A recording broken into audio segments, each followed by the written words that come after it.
ప్రభు నామముకు మహిమ కలుగును గాక. ఉదయకాలపు సేవ పరిచర్య ఆగస్టు నెల వాగ్దానము మలాకి 3:6 యెహోవానైన నేను మార్పు లేని వాడును. ఇదే వాక్యం హెబ్రీయుల గ్రంథము 13:8 కూడా రాయబడి ఉంది. యేసుక్రీస్తు నిన్న నేడు ఒక్కటి రీతిగా ఉన్నాడు, ఆవును యుగ యుగములకు ఒకటే రీతిగా ఉండును.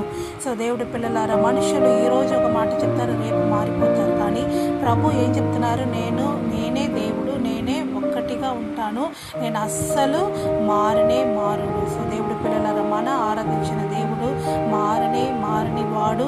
ఆయన ఎప్పుడు ఒకే రీతిగా ఉంటారు. తప్పకుండా ఒక్క రీతిగా మీకు మేలు చేస్తే ఉంటారు. ఆమె ప్రభువా మీకు స్తోత్రం తండ్రి. మీరు ఇచ్చిన వాగ్దానం బట్టి వందనాలు తండ్రి. రాజా, మనుషులు ఈరోజు ఒకటి చెప్తారు, రేపు మారిపోతారు.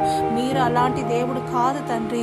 రాజా, మీ జనాలకు మార్పు లేని దేవుడుగా ఉండి ఎప్పుడు మేలు చేసి నడిపించమని యేసు నామములో ప్రార్థన